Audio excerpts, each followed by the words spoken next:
This is the Monday, December 4th, 2017 episode of The History Author Show. Visit our iHeartRadio channel or subscribe on iTunes to enjoy a brand new episode every Monday morning. Oh, New York ain't New York anymore. How I miss those old pals of mine. The sawdust is gone from the floor where we harmonize sweet Adeline. On the east side, west side, things ain't like before. There are tears in the eyes of the regular guys. Oh, New York ain't New York anymore. The administration had known for some time that the communists had planned a winter-spring offensive. In the final hours of January, their main thrust took shape. In a coordinated attack across the length and breadth of Vietnam, the communists swarmed through 38 major cities. And in one desperate suicide assault, 19 Viet Cong commandos stormed the United States Embassy in Saigon. Hello, history lovers, and welcome. I'm your host, Dean Karayanis, and this is the History Author Show on iHeartRadio. This week, our time machine travels back 50 years to one of the Vietnam War's massive set pieces, the Tet Offensive. Tet was a series of simultaneous attacks by the communist North Vietnamese on 36 cities in South Vietnam, a gambit aimed at weakening support both within the Vietnamese Republic in the South and the citizens of their allies in the United States. Our guest is Doug Stanton. He embeds his readers with 46 fresh young American soldiers in Echo Company, an Army reconnaissance platoon of the 101st Airborne Division. Some of those men, those young men, had only been in country for a few weeks when they found themselves facing waves of battle-hardened Viet Cong guerrillas, often in hand-to-hand combat at the point of a bayonet. Doug Stanton captures their story through the eyes of 20-year-old Stanley Parker in The Odyssey of Echo Company, the 1968 Tet Offensive, and the epic battle to survive the Vietnam War. Mr. Stanton is a journalist, lecturer, screenwriter, and the author of New York Times bestsellers In Harm's Way, The Sinking of the USS Indianapolis and the Extraordinary Story of Its Survivors. He also brought us Horse Soldiers, the extraordinary story of a band of U.S. soldiers who rode to victory in Afghanistan. That book is the basis for a Jerry Bruckheimer film coming in 2018. Stanton's work has also appeared in a wide number of top publications, and he's been a contributing editor at Outside. He's also a founder of the National Writers Series. For more, visit DougStanton.com or follow him on Twitter at DougStantonBook. Okay, now that we've arrived in the heart of the Vietnam conflict, let's join Doug Stanton and follow The Odyssey of Echo Company. I'm joined on the line by Doug Stanton, author of The Odyssey of Echo Company, the 1968 Tet Offensive, and the epic battle to survive the Vietnam War. Thank you for making time to chat with the History Author Show. Well, thank you, Dean. It's great to be here. I was drawn right into this book. It's a credit to your writing. I picked it up over Labor Day weekend when usually you'd be out doing something, maybe with the great weather. It was beautiful weather. I also had lots of things to do to help my dad with outside at the house, but I curled up with this book, if you can say that about a book that's about the war, and just was really absorbed, really drawn into it, drawn into following Stanley Parker and his story. He's such a likable man. You almost want to say character. It's great to know that there are real people out there like him that are just a man of honor, somebody who went through something so hard and continues to serve, continues to give to his nation, continues to really be an inspiration. I was inspired by his story, and we don't get a lot of that out of the Vietnam War. We get a lot of two-dimensional characters, and people forget that there's always going to be a lot of gray in wartime, and soldiers are not these black and white creations. So I wanted to start where the Odyssey of Echo Company does, and that's with the dedication. You write that your book is, quote, "for those still coming home, body and soul." How did you approach writing about the Vietnam War in a way that would enable a veteran of the conflict like Stanley Parker to pick it up now that it's on shelves and say those words that every historian wants to hear? Yes, he got it right. How did you work on making it a book that they would say that helps them to come home, to have closure on this war?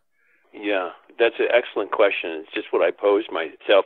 What I'd like to write about ordinary people making the hardest decisions at the most difficult moment. I did that with my World War II book, In Harm's Way, and in some ways with Horse Soldiers about Afghanistan. And I met Stan Parker in Afghanistan in a Chinook helicopter.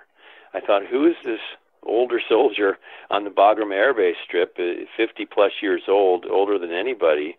And we kept trying to get up and out to the Pakistani border. I was doing research for Horse Soldiers, and the weather was bad, so we began to talk, and he began to tell stories, and he finally asked if I'd written In Harm's Way about the USS Indianapolis. I said yes, and then he said, out of the blue, would you write about Vietnam? And I'd seen In Harm's Way as a survival story, and I came to see Stanley Parker and the recon platoon's own story, not as a geopolitical story or a story about what was happening in America, but what's happening in the soul of young men of America, and that would even include today in Iraq and Afghanistan. What happened to me in Vietnam?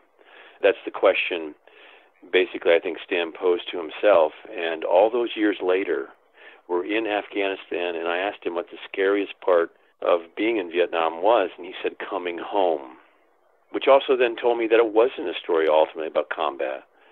I mean, I think the Odyssey of Echo Company is a book about people, and now is that time to have this national conversation, and put a period on the end of that sentence.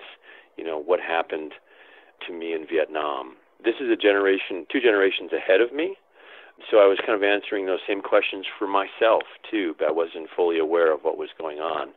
So in a funny way, then, this story is wound into what's going on in Afghanistan and Iraq right now. I really feel that it's an important one to tell. A bunch of things that you said there reminded me of reading the Odyssey of Echo Company. One is about that story of coming home. And there are many of those moments as you read this book that you say, maybe that view that I just had of it that I mentioned there about how we've all absorbed so many movies, so many details from the movies, you think that couldn't possibly have happened, or, well, that wouldn't have been what it was like when they came home. Things like a World War II veteran saying to him, well, our war was the real war. It was a big war. It was 4 years. You didn't suffer anything. It seems incredible that those are real moments that these men suffered. Things like being out and being just targeted by people and have horrible things that are said to him, people not wanting to talk to him. It's really an engaging book in the sense that it brings you in and says you're in this man's shoes because you set it up. We get to know him. And it is 50 years since the Tet Offensive. So most listeners either weren't alive or they weren't old enough to understand it. Most of your readers weren't. They have the same perspective that I do here. And this is just before I'm born. So I learned most of the things that I learned, as much as I might be skeptical and try to get a full story and read a lot of history books. You give us the perspective here in the Odyssey of Echo Company so that it's someone who's signing up today can maybe read it and it's something that they can relate to. We have men and women now serving all over the world in combat roles. What do you hope that they'll get when they pick up the Odyssey of Echo Company?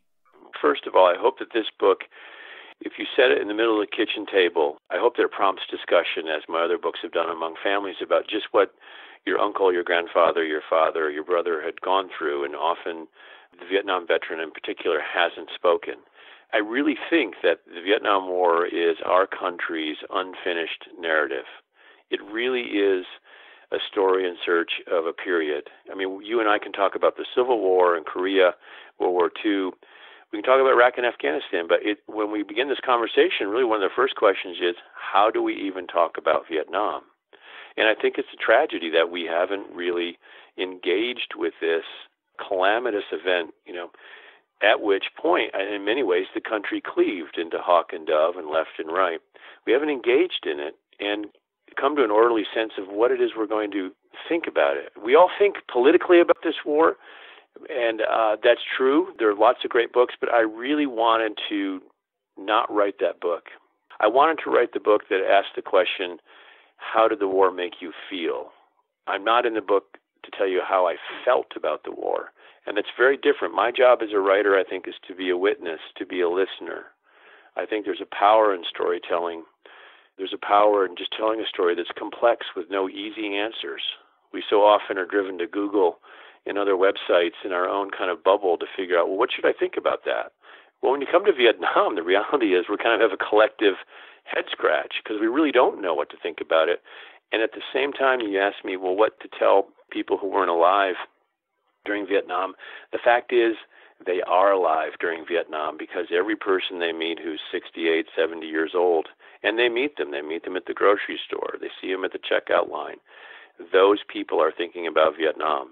Even if they didn't serve there, even if they protested the war, they're still thinking about it. And Dean, when I was reporting, just scratching beneath the surface, I'd go out to dinner with some people. What are you working on, Doug? Oh, man, it's this book about Vietnam. I think it's going to take longer than the war itself because this is about 10 years in the making. And my friend who was a painter, he goes, really? I said, yeah. He goes, Vietnam, wow. And then for about 20 minutes, he just talked about how in his high school it affected everyone. He didn't want to go, and he somehow he did not get drafted. He was at the tail end. He made it through that wicket without going over, but he was just as engaged with that whole time, and it was still very much part of his life, very formative. And when I asked Tim Anderson, who's a member of Recon Platoon, so this is the 101st Airborne, and it's a Recon Platoon deployed to Vietnam, and they do some big fighting, and this is a national event, the Tet Offensive, and yet Tim says to me, I can't remember. 1968 was the most important year of my life, and I can't remember any of it. So if we're listening right now, we just pause and just take the most important moment in your life. Let's say it's your wedding or the death of someone or the time you graduated, and you suddenly can't remember it.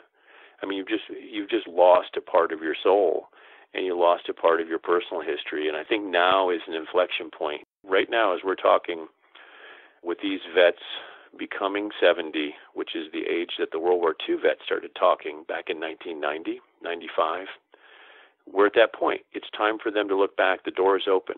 Let's have this conversation, and let's just listen, because there's so much pain, and there's so much pride, too, in their stories, and I think we'll be a better place if we just have this conversation. Even when you say the Vietnam War, as I'm listening to you talk about how people have all these different feelings and participations and also how long it went on, it's not any one thing. It occurs to me as you're speaking there about In Harm's Way, we could take a story like the Indianapolis and say, okay, they had a role. We know their story. You can begin and end your book about it, about the sharks. These are all features of that story. But the greater narrative of World War II, we know it was us against the Axis powers. And then you can get a little bit lower in there and say, okay, well, there were the Soviets. They were allied with Hitler, and then Hitler decided to invade them. It's something we can really wrap our minds around. We know what it was. And so we focus on that and we'll talk about it. And if you have a grandparent who's a Vietnam veteran, maybe people tell you don't talk to them. I hear that often. Whereas World War II, you know what they did because you know some way, somehow they were part of this greater mission that was pretty straightforward in the narrative. And they might not want to talk about it, but you don't have so many of those questions. And sometimes they do want to talk about it here, the Vietnam generation. As you say here, when Stanley Parker, when you call him, he says, I've been waiting for your call, right? Right. And that's so, he's at that age, that's 70. You sent me here a great summary for it that I'll use. It's the verdict of a starred review in Library Journal for the Odyssey of Echo Company. It says, we are finally ready to learn more about Vietnam, and no book tells the story better than this one, which I thought, perfect. I underlined it. I printed it out and underlined it as soon as you sent it to me because that seemed to really capture the feeling of it. This wasn't just another book. You didn't feel like you were doing that political one side or the other thing that you mentioned or trying to get some broader narrative by taking this massive, long war with so many complex facets and focusing on Stanley Parker, who we know from when you meet him there for Horse Soldiers that he's a seasoned veteran. We know that he came home and we get to know him. We say, take us back, or you say, take us back to when he's this young man, fresh out of high school. He survived polio as a boy, which is incredible. he asks if he'll ever get to go to Vietnam when he goes and signs up. And that word "get" jumped out at me. I mean, how different from the image that we have of people who were going to Vietnam, the many people drafted, the protests. That word just really did jump at me, how much he wanted to serve and how much the reality is at odds with what he thinks he's going to go and participate in. Who is this young man, and what inspired him to serve in a place that others in the 60s are desperate to avoid?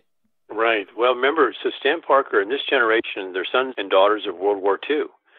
So it's 1966, 67. World War II has just ended 23 years earlier. We're 17 years on now from 9/11.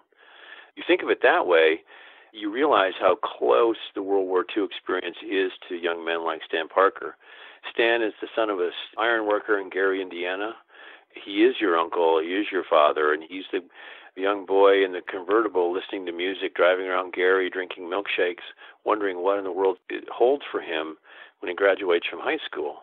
And he wants to go into the service. And I've interviewed a lot of veterans today, especially for horse soldiers, and I hear the same thing. 9/11 happened, I was in high school, or I was 23, and I joined up. And we have a very different perspective on those veterans today for a lot of reasons. But I want to point out, I suspect that the impulse that Stan felt was similar. World War II is over. We're fighting something, the Cold War. We hear about that a lot on the news. There are only 3 channels that he's getting at home. In a troubling way, however, the Vietnamese, and we'll get to them in a minute, they're fighting a civil war and a war of reunification. We're fighting really China and Russia in Vietnam. So we have some kind of cross purposes here. But Stan does join up. He thinks it's the greatest adventure in his life. He wants to be a screaming eagle. He wants to be one of those guys that jumped into Normandy on D-Day as part of the 101st Airborne. He volunteers for this dangerous duty, as do his platoon mates. They're set down in Vietnam in December of 67. They're highly trained, but they're not fully prepared for what happens then on January 30th, 31st of 68, which is when the Tet commences. So that's really when his awakening comes. He realizes that this battle is nonstop, 360 degrees, ambush at night, walk during the day. And this, to me, is where the story gets interesting, because what I think really Stan is looking a path forward for is how to remain an ethical, brave person in the midst of having to make so many hard decisions. That, to me, is what writing can do, is it can dramatize that moment. You did that so many times throughout the Odyssey of Echo Company, where you described something in just such a way that it made me see it through his eyes here, through Stanley Parker's eyes, get to know him. And then when you look at those pictures that are in the center of the book, you can see this transition. And then you read one of the captions, and here he has that 1,000-yard stare, and you read the caption. He's only been there for, what is it? It's just a few months, I believe, or I mean, it's not. Yeah, exactly. He's aged so much in his face and his look from that young man that enlists and says, "Am I going to go kill anybody?" Or he wants to fight and destroy and pillage and all this. He has these high ideals that he wants to go and serve, and that's what he means by that. I don't want people to get the wrong idea. When he says am I going to get to go, it's because he doesn't want other people to have to do it. He feels he should do his bit and serve, as was that World War II generation. Exactly. There's a certain bravery in the guys I talked to from the platoon, both in having survived what they did and then also talking to me, about their impulses and their desires and what it is they thought they would get. And so much of it, because again, they volunteered, so they enlisted, and then they ended up then volunteering for the reconnaissance platoon mission. They thought that this was a noble thing to do and something they dreamed of in high school. And there was a remark in there in the book that I believe maybe it's the sergeant who's, I guess he's leading them over there, not the one that's training him. But he says that, that's not an easy job to be doing the recon. And I realized that was another thing that I've kind of picked up over the years that wasn't accurate, in the sense that they're not just out there wandering around and reporting back. They have a very high casualty level there. It's a very tough job that they have. And these are just brand new guys. They are. Like I say, they're jump qualified. They're paratroopers. So there's a certain cachet they have in relation, they feel, to the line companies or to the infantry soldiers. They really meld together as a band of brothers. And one of the things that I think helped them is that they trained at Fort Campbell, home of the 101st, and then deployed together. The platoon kind of had been stood up at Fort Campbell, and so they had a cohesive group that really helped them through the tough times. You know, as we're sitting here talking about then, and we think, you know, I'm just thinking about your earlier question about why now. You know, there's so many things that are kind of before us, but I'm hoping that we, in this part of our American life, we can start to connect some dots. Why is it that the Vietnam War Memorial in Washington, D.C. is the most visited memorial in that city? I mean, that must mean that there is some power, there is some allure, some draw to that memorial. It's drawing Americans there, drawing people from around the world, and yet, like I said earlier, we haven't really recognized that nationally, and it's really curious. If I've been to that, and every time I go to that memorial, it's such a powerful, quiet place. Maybe, I don't know, maybe it's because it kind of induces silence. You know, it literally induces reflection because you can see yourself in the black granite. But when people wonder, well, why should we be talking about Vietnam? It's because I really do think we're thinking about Vietnam a lot. And then with the Ken Burns documentary coming out, I'm really hopeful that that also further prompts this, what I call a national conversation about the war. We did 2 interviews with authors on the Vietnam War Memorial. One on Mile In. It's a book for kids. I mean, here she's just a college student. She's the age at the time, I believe she's 19, where some of these men were being drafted and sent over there. And the other one was about public art and the role that it plays. Memorials to Shattered Myths is the name of that one, and how we commemorate it. And both of them talked about the power that this memorial has and how different it is from the other ones. And we all know those things. If we're old enough, I guess we don't all know, but the controversy over it at the time, the color black, the way that it's built into the earth, how different it is. I see books on that often, and I hear people talk about it often. It's where people want to go, and they speak about it with reverence. It's a national pilgrimage, and this is something where maybe that's why a book like The Odyssey of Echo Company, now people will be willing to pick it up, will be interested, because they've gone there, and I think it's very different when you walk down there into that slope and you see the long names and you walk back up out of it. You really feel like you're changed. You see those names on the wall. There was one author wrote a book, World War I, New York, and he said that somebody told him once, go to the memorial for World War I, find your name on that wall, find your same name and then the first name, and say somebody's parents loved that person enough to give them your name, just like your parents did. It meant something to them, and to connect with it on a small level. And that's how we connect here with Stanley Parker. I felt that brings us into that whirlwind, just as we are nationally, even if we didn't serve, even if we weren't born yet, where you understand it from that perspective, because that's how we see all history around us, really, is that just through the eyes of ourselves, you know, our own lives and our own perspective. So that's part of what this book was. I was really pleasantly surprised, impressed by it. Not that I didn't think it would be a good book, but the fact that it was so much that story through that one point of view of this man, someone who was just so likable. As I said, it was almost as if he was fictional, but it's his very real life.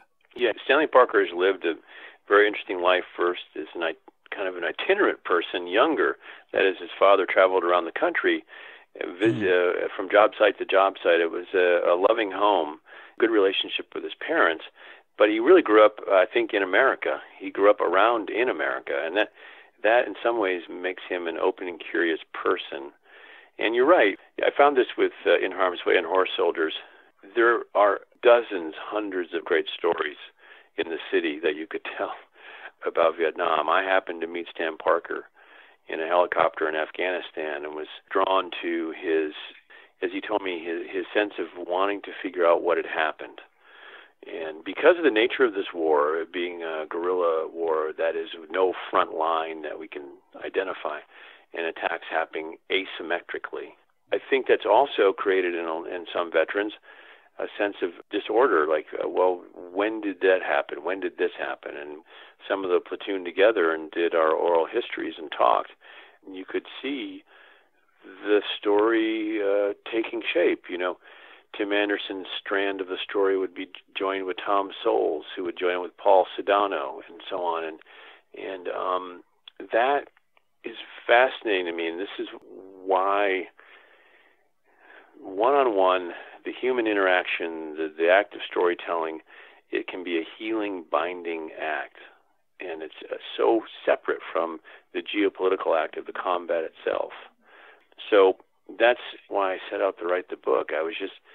My editor, Colin Harrison at Scribner, said, Doug, you don't have to fix all the problems, but your job as a writer is to dramatize them. Let us live in the midst of this. You know, if you look at Picasso's Guernica, his painting from the 1930s about the Spanish Civil War, it's a massive, and you go and you look at it and you think, I mean, you really don't know what to think at first. And then you think, oh, well, maybe I better Google this. And then you realize there's no website I can Google to figure out what should I think about Guernica. That's where I think we need to be as a country. We need to live in the midst of that complexity and doubt and confusion and kind of experience another person's own humanity and their own struggle. And that makes us, I'm going to make a huge generalization here, but that makes us stronger as a people, both in our neighborhoods and our cities and as a country. Now, I'm not thinking of any of this when I'm sitting down to write the book, but in the end, if you ask me what it's about, I think that this is a book about people trying to do the right thing, and as I said earlier, at the hardest moment. It's a book very much about the war and yet about just people. You could put yourself in that, which I think is a unique thing. When you, right. There's another lady, and you could find all these interviews, listeners, if they want, in the archives, but she wrote a book called 1,000 Letters Home. Her father never talked to her about World War II.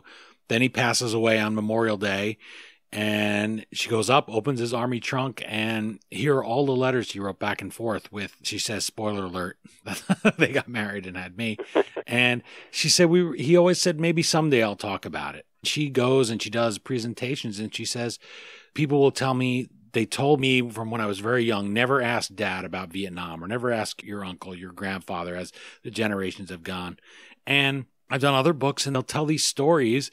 Andrew Nagorski wrote The Nazi Hunters, and he said he's interviewing this man, and he's talking about these horrors he saw. And Andrew Nagorski said, I'm sorry that I brought this up, and you had to relive it. I'm sure every time you retell the story, it's very upsetting. And he said, oh, no, I've never told this story before. And he just couldn't believe it. Theresa Irish, she says, who wrote 1,000 Letters Home, obey your parents. But, I think if you just went to your grandparent, go to your grandfather and say, I know that you went and that you served, and I just want to tell you that I appreciate that, or however she's learned to put it over the years, that, I just wanted you to know that I knew that, and give them the chance at least to speak about it. Right. It's so easy for us to look away. I feel like that about the Great War very much, World War I. It's so easy just to say, oh gosh, so much suffering, so much misery. It's so complicated. There, who even thinks about the Austro-Hungarian Empire anymore? It's like it's nothing you can wrap your brain around. It seems pointless, and it's just something we want to move on from. That's not fair to the people that fought it, and it doesn't improve us at all. If we go through something like a terrible war, then we should at least be able to learn something, gain something from it as a people, which I think you were saying about how it improves us in our daily lives. Yeah, so let's just say that 2 million people served in Vietnam proper. There are all kinds of facts and figures, and let's just say maybe half of them saw serious combat or some threat of combat. That's still, if you want to extrapolate millions of people and how many hundreds of thousands of families, everyone was in Vietnam in some way, and we're still there today because just what you said earlier, don't ask him about Vietnam. That's an unusual request within any community. Well, I dedicate the book, for those still coming home, body and soul, because the Odyssey of Echo Company is a book about closure. We don't get that a lot in Vietnam, about Vietnam, but Stan Parker and Tom Souls and perhaps some of the other platoon mates get a bit of it. And one of the ways they do that is we go back to Vietnam at the end of the book, and I won't give away the ending, but it ends with a smile, quite literally. And we have a chance meeting, or Stan and Tom do, in Vietnam. And what I will say is that the Vietnamese people that we met and they met were really happy to see us as tourists and as people visiting their country and spending our money there. But there was none of the tension that we have about talking about Vietnam in the U.S. seemed to exist in any conversations we had in Vietnam. And likewise, Stan Parker and Tom Souls had the same feeling towards their Vietnamese counterparts. So that raises the question, if the two people who were fighting so viciously against each other have, in essence, moved on, then it's time for America to move on too. This is kind of what partly informs the end of the book, because I really wanted to begin it really after World War II with Stan's birth and bring it right up to the present day. So you're really following his life, and you don't have to know much about the war or politics to be engrossed in the book, I hope, because, like you said, I wanted you to walk in his shoes. Hopefully when you close it and look up, you think, I think I've met this guy before. Maybe the next time I see him, I'll have some different questions for him. It's actually better that way, and I can see that why you would build it along those lines, where we open up the Odyssey of Echo Company, and hopefully people will, even if I'm thinking of that girl who they said, her mother told her never ask about Vietnam. Well, then you're never going to want to pick up a book about it, right? You're never going to want to watch a movie. It's going to be stigmatized. It's no different than telling a young person, don't touch the stove, it's hot. You're trying to help them, but that doesn't mean don't ever cook. It doesn't mean never go in the kitchen. We can tell people things that make us all recoil then from it. And that's not something that we want to do here. We want to be able to learn from it and experience this amazing story. You write in the Odyssey of Echo Company, to take us back to the beginning, quote, by the time Stan Parker and the recon platoon arrive, the Viet Cong know is it Cu Chi Woods? Cu Chi. Okay.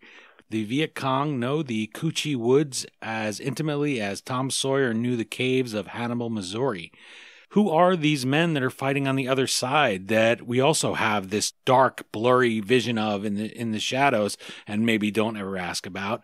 How do they compare here to the Americans that we meet at the moment the Tet Offensive begins in late January of '68? Right, so there are Vietnamese people of a country that was once not split in two into North and South Vietnam. There are people who, in their mind, are fighting to reunite their country after Chinese occupation, after French colonial occupation, and then during World War II, the Japanese also occupied the country when France surrenders and loses its colony. And so when World War II ends, a poet and leader named Ho Chi Minh begins to organize and proselytize. He's actually in Europe and fighting really a war of independence. They would like to govern themselves. We could probably talk a long time about whether or not we could ever have, quote, won in Vietnam, but certainly it would have had to have involved thoroughly crushing the will of the Vietnamese people to have their own independence and their own country back. And how we might have achieved that is just too bloody to really contemplate, I think. So, nonetheless, this is where our American troops are going. There is a group of fighters called the Viet Cong, which is somewhat disparaging term, actually. I think it means something like Vietnam communists. They would call themselves Viet Minh, and so they're more of a guerrilla cadre, an unconventional force. And then there's the North Vietnamese Army, which is coming out of Hanoi in North Vietnam. Together, they are really trying to repel the American aggressors and the puppet regime, as they said, of South Vietnam. So, in a nutshell, Stan Parker and a recon platoon are meeting a very dedicated group of people, and it becomes quickly apparent to them just how dedicated and highly trained they are. Stan is wounded 3 times, and once he falls on a punji stick, once he's grenaded, and then once he's stabbed hand-to-hand combat. Each time, he comes away believing that this is a dedicated enemy. We talk quite a bit about the South Vietnamese Republic with Marcelino Trong, whose father was one of the diplomats there, and he talked about what was also the professed Ho Chi Minh goals, which was a republic and a country in Vietnam, a united Vietnam that would look to the West, that had many of these shared values and even a shared language with France. Speaking of the West, they all spoke French when they were growing up.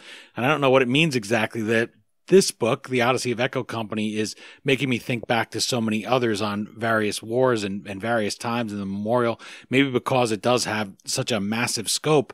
And your view of it here is enabling me to think back almost as if when you go on an odyssey of your own in your life. You think back to other things and other times, and you're trying to find your way through and trying to relate to the things here as Stanley Parker is almost groping in the dark. He's becoming a soldier, trying to stay alive, trying to protect his friends. The Tet Offensive is very swift. You write, the swift execution of the countrywide offensive stunned the American military. Far from the leadership in the early pre-dawn hours of the Tet Offensive, Stan Parker thinks to himself, if this is what it's like, we're really in for a war. This is a moment that's a close-up view for him, and it's really an awakening. So what will readers learn about these 34 days of fighting that maybe they didn't know before these veterans opened up to you as they decide they want to tell their story before their time is up, frankly? Right, exactly. So time is running up. It's an excellent question, Dean, because what struck me now that you've just asked it is hearing over and over the sense of exhaustion and really terror, but terror almost being numbing down to just an ultra sense of hyper alertness. And so that close-up view, what I get is just how relentless and grinding the pressure and the combat was. A sense at any moment you could be ambushed or there'd be a mortar attack, or just, it was different than being on the line in World War II, which lasted longer for guys. But this, according to Stan, became so primitive in a way. You know, they don't have rucksacks at one point. They certainly don't have tents. They don't have food at one point because they lose their gear. And they're really just living in another age, and in the end, trying to stay alive, you know, with each other. So much so that they begin to become distant from the world itself. You know, one of the things you hear about Vietnam in the literature is, you know, back in the world, you know. So back in the world, I think my parents are probably going grocery shopping today, or back in the world, this happened. And what that means is the speaker is almost placing themselves in outer space or in a parallel reality. All of this, what I'm driving at here, creates a sense of disenfranchisement or being amputated from society, that these guys are living in another world, and they know it's going to last about 12 months. That's the length of the combat tour. And then they're going to come back to the world. So it's that sense of dislocation is something that readers may not be aware of. And this, if you begin to sense it and grasp it by reading the book, then you'll also sense the hesitancy that I think the person you talked about earlier about just not talking about it. Because really what we have here, and I hope that this book is something that sparks this gap, you have the parallel world of the Vietnam veterans' experience, and then you have our world today. And there's this chasm between the two. And I think it's in that chasm where we've been living. You know, I can see a little bit over, say I met Charlie, I'm just making this up, but let's, yeah, I know Charlie from the Rotary Club. Yeah, I think he was in Vietnam. Doesn't talk that much, but yeah, okay. And then, however, Charlie is still sitting in his modern day world as a person, someone with a job, perhaps a family, and he, however, is still back in that other world looking at the present one. And it's an odd sense of dislocation. Readers and just may not be aware of it. I was recently out doing some shopping. Guy walked up, a Vietnam-era person, and he handed me a folded piece of paper. And I've seen him for months at the coffee shop, and he goes, "Hey, this is from me. I know that you wrote this book. I haven't read it, but here." And he handed me this paper. He walked away, and I moved over to the side, and I opened it, and it was the most moving, one of the most dramatic vignettes of something that happened to him in Vietnam. What he was really trying to do was remember his buddy. His buddy had been killed in a firefight. You know, some 58,000 young men like this were killed in that war. Each one of them is some kind of psychic explosion, however, in all the psyches of the men who've come home. And I read these words, about 3 paragraphs, and he talks about what happened after he died and how they had to, and just the things, the very, very visceral kind of tactile things that had to happen next. And I closed the page, and I went out, and I was in a coffee shop, and I went out on the sidewalk and just saw him walking down the street, and I wanted to call after him and say, "Hey, But he was gone, and I thought, man, this guy's been carrying this around in his head all this time, and I had no idea. And if I hadn't written the book, and someone else had written a book like it, and he'd bumped into him, maybe it would have prompted him to write that piece of paper, and that would have been just fine. Because I really feel that one of the pleasures I have as a writer is just being, I don't know what you want to call it, that intermediary between silence and perhaps isolation and whatever it was that prompted him to step forward in a coffee shop and hand me this thing unsolicited and just walk away. He just wanted to be heard. That's all. When we talk about a national conversation about Vietnam, we talk about them getting older, and we talk about the 50th anniversary of things like the Tet Offensive. Really, in the end, it's just about listening and making someone know that they've been heard. There's a moment in the book, just as a quick flash for listeners, where Stan Parker writes his younger brother and he says, go hug a girl and then write it down for me, everything that you experienced, because he can't remember it. And you would think, if you were a young man, you didn't have an experience like this. Like, how could you forget something that's so personal? He says, tell me how her hair smelled, all those things. You mentioned the word tactile. People needed to be able to feel connected. Those are the kind of details that you'll get when you pick up the Odyssey of Echo Company that maybe you wouldn't think of otherwise if you hadn't been in that moment. That was so vivid to me. Well, yeah, it's, I know, it was to me too. It's like, Stan is asking his brother back in Indiana to be the antenna of his soul. He's asking him to be human again by proxy. And Stan Parker and the platoon mates haven't done anything to kind of become exiled from humanity, except that they flew thousands of miles away and are fighting in this war and are completely, essentially cut off from modern communication as we know it.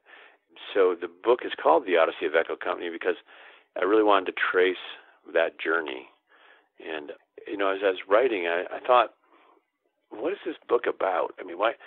This is compelling stuff, and I always am interested if I feel like I'm going to learn something myself, and I often don't know. But I thought, in some ways, Stan Parker's first step into the Vietnamese soil, when he stepped off the first helicopter in the first combat assault and the first firefight, was really his first step towards home. And that journey would take a lifetime, well into his later years, and finally take him all the way back to Vietnam.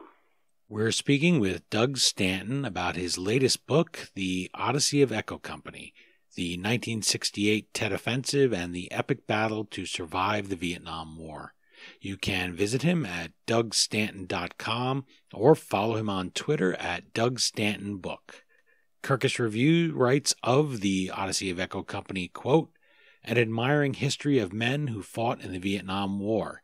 Stanton does not concern himself with the debates over the war or its legacy. His emphasis is on this group of men and their experiences then and since. And since is the part that I wanted to focus on there, because there's many moments here where they're really forced back into that crucible of the platoon, of being in Vietnam. One of those is when Stan Parker comes home on leave. Nobody, even the World War II veteran next door, wants to talk to him about this. When people do talk to him, it's not a kind word, certainly. He experiences these things even when he thinks he's found somebody who's going to stick up for him. The guy has to make clear to him that I don't support you at all, what you're doing there as a soldier.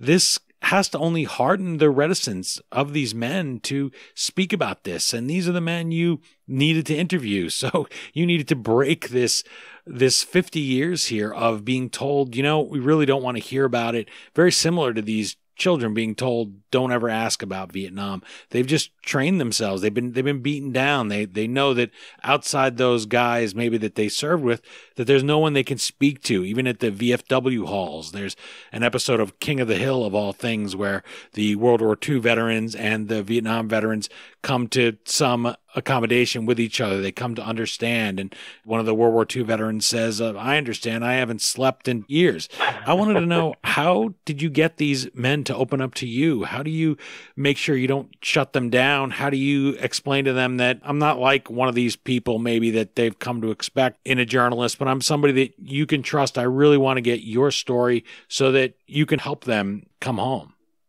Mm-hmm. I think I'm a patient person, and I like listening. And I felt that I became a different person by writing this book by just listening. You know, it sounds silly or simple, but, you know, so often today, if you think about our media stream and our news cycle, so much of what we do every day is about reacting. Your phone pings and you get an email, you have to react. Something happens on the news and you want to go put it on Facebook, you react. And all we're doing is reacting. And I'm not sure that we're really, you know, we need to start acting and not reacting. And my act as a writer was to simply say, okay, I've met Stan Parker on a helicopter in Afghanistan. He's been in countless battles in Afghanistan. He's telling me that Vietnam is really important, that something happened there that he doesn't understand. So I'm just going to listen. And one of the good things I think I do well is I'm not afraid to ask an obvious question. I really am not. So I try to come with an open mind and begin to absorb what the guys are telling me, you know, their frustrations, their points of pride, painful moments, things that happened that they didn't like, things they wish they hadn't done. Just listen and try to figure out, what are they really saying? And in this case, I think what I discovered is that they really just wanted to be listened to, and they wanted their story told in some way that made some sense. It didn't have to make it right. It didn't have to mean that the story had to somehow justify everything, but that it just had a sense of ordering the chaos. And that is, you know, by that I mean just the disparate events that happen when you're deployed for 12 months in a combat zone. It all starts to run together. That's what I tried to do, was to just be a witness. You know, I took Stan Parker, when he tells me about it, there's a lot about his childhood. You kind of watch him grow up, you're right, in the book. And I put that in because ultimately my own father pointed this out to me, who read the book, a person I admire a lot. And he put it down and he said, you know, this is really a book about parenting. I said, what do you mean? And he said, well, if you really look at the relationship Stan Parker has with his parents and the relationship he has with his father in particular, it's a very loving one. It is not a competitive, macho-laden, angry relationship in the way you might think, oh, this is a book about Vietnam and this is about generational fighting. Not at all. In fact, Stan survives Vietnam because of his father. And so I just want to leave readers with that as well, that in the end, it is about this battle, but it's also, I think, really about people getting on with the business of living. I won't spoil it either, but as you're saying that about parenting and raising children, that's a verb, and I think people forget what that really means in life. There's a moment in the book, one of Stan's experiences when he's in high school. I was really cheering his father there. I was thinking the way that he dealt with that. I mean, if you were in those shoes and there was something like that happened at school, he handles it just the right way. And it's definitely not the stereotypical way you might think of it. You might think of, well, this is the 50s and this happens and you expect it. He handles it the way that I think if he looked back on that later, he doesn't lose his temper. He knew exactly what he wanted to do. He goes in there and he deals with it.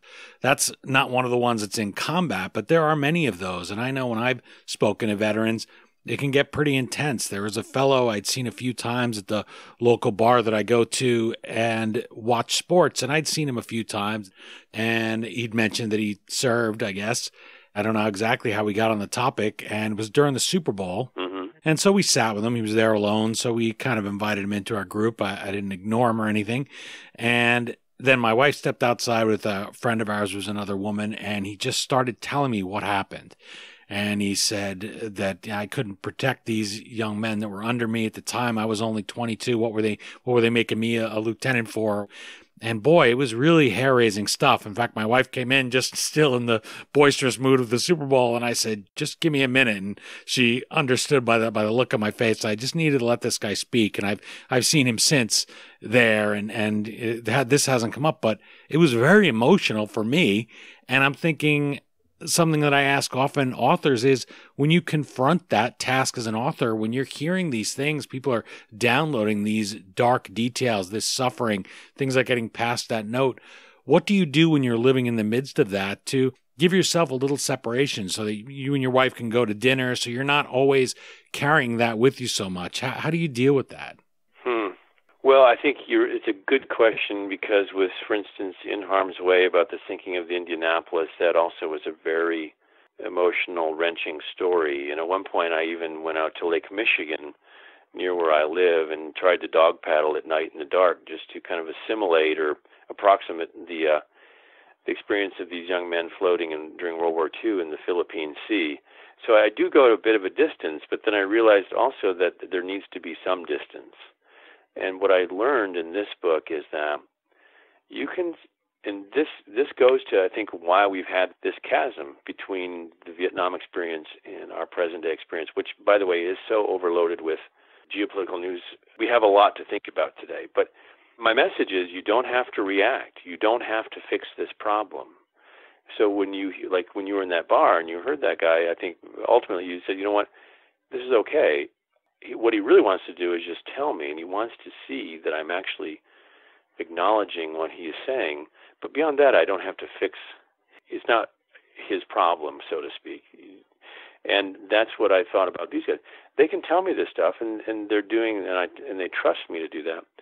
And I'm just going to trust them and myself that my job is just to sit and listen. So if I do that, then it doesn't become mine in a way to, quote, fix, whatever that might mean.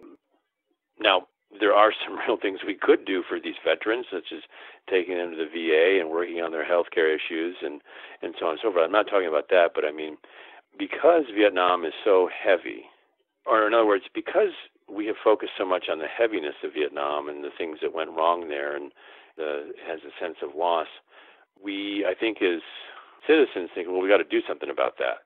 And I think that has caused us to kind of shut it down, say, that's too much, I can't deal with that, let's just not talk about that today, and then today becomes next week, and so on. And so what I'm saying with this book is, let's not shut it down. You don't have to, quote, fix this, but you just got to listen for a moment, because the evidence is there that America is thinking about this war as these veterans get older, and as all these anniversaries approach. And now as we enter almost this, well, we're nearing the end of the second decade of our involvement in Afghanistan. And so we're thinking about war a lot. I think it's just time to pause for a moment and think about the Vietnam veteran too. It was a great message, and as I've mentioned many other authors to you and cited them, I will certainly be citing that in the future. That's something that I deal with myself, that I struggle with. I say, I love to fix things. I love to help people. I love to look at something and say, wait a minute, why isn't this working right, and tinker with it. But you do have to realize that sometimes you need that professional distance, or just distance in life. You can't take the whole world's problems on yourself. That doesn't help either of you. Now, whatever it was that I gave this gentleman sitting there, if for some reason he had that in him that he wanted to talk about, really great advice there. And I hope people will want to listen here to Doug Stanton's story in the Odyssey of Echo Company, a great book, a really moving book, and about parenting too. I have one final question here, and that is about these new veterans that are emerging from our post 9/11 conflicts. What do you hope that civilians like myself and those returning home will gain from reading the Odyssey of Echo Company and sharing Stan Parker's experiences so that we can smooth their transition here back into the world? I think people reading the Odyssey of Echo Company might be able to pick up a few things about today's veterans coming home, which is they don't necessarily need you to say thank you for your service. As with our Vietnam-era veterans, a lot of them have probably mixed feelings. They've been injured, or they've been away from home. They've given something, and now they're coming back. Most of all, what they want to be is treated, quote, normally. or as usual.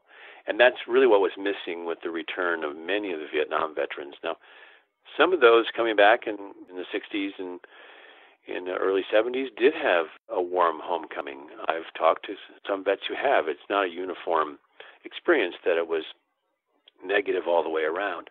But I think by and large, the perception is that they weren't treated as usual. They had become part of another, what I talked about earlier, that parallel world where they had been fighting and now they were trying to reintegrate. We've done a much better job of reintegrating today with these new veterans. So I think it's just that sense of just treat the returning veteran today as you would anyone who's come back from a journey. But in this case, that journey involved explosions and frightening moments and death, perhaps, but also at the same time, please be aware that it was likely one of the most important things that has likely happened to that person thus far.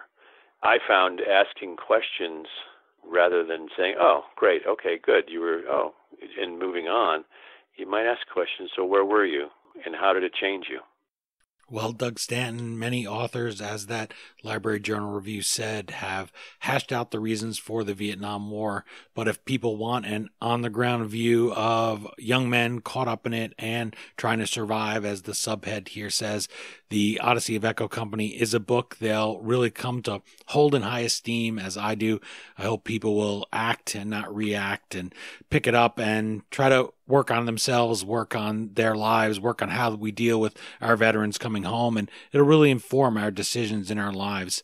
My thanks to you, to Stanley Parker for sharing so much, and all the other veterans who shared their story with you so that you could share them with us and give us this broad perspective, yet that only comes from this narrow view here that's all the more important because it is so focused, so personal. I wish you the best of luck with your own Odyssey as the book hits shelves, and thanks so much for joining me. Thank you. The last week of January 1968 would rank as one of the most crisis-ridden of the Johnson presidency. The president kept clear, open lines of communication with congressional leaders, briefing them personally with increasing frequency. As the president and his advisors briefed the congressman, one fact became undeniably clear. The nation was being tested as never before. But it was not her strength that was being tried. It was her will, not her ability, but her sense of purpose. I believe with abiding conviction that this people, nurtured by their deep faith, tutored by their hard lessons, moved by their high aspirations, have the will to meet the trials that these times impose. Again, the book is The Odyssey of Echo Company, the 1968 Tet Offensive and the epic battle to survive the Vietnam War. As always, you could find the Amazon link to purchase your copy at historyauthor.com. And we hope you will click through there, or even navigate using the Amazon banner on our homepage the next time you purchase anything from Amazon. You go to historyauthor.com, we take you to Amazon, and Amazon.com gives us a small portion of every dollar you spend at no additional charge in your shopping cart. For just those few extra taps of your finger, you can help us keep great books like this and great authors like Doug Stanton joining you every Monday morning. My sincere thanks to Doug Stanton for joining us and for sharing the view of Stanley Parker and others on the ground during the Vietnam War's Tet Offensive, but also their view when they returned home. Visit him at DougStanton.com or follow him on Twitter at DougStantonBook. And while you're at it, why not let us know what you think of the interview on Twitter at HistoryDean or Facebook.com/HistoryAuthor. That's it for this installment of the History Author Show. I hope you'll join us for next Monday's all-new interview right here on iHeartRadio. And if you're an iTunes subscriber, please take a minute to leave us a review. We have over 30 now, and they're all 5 stars, which is really a great compliment. Well, until our next trip into the past together, thanks so much for time traveling with us today. and have a great week. We still call it Broadway, but what's in a name?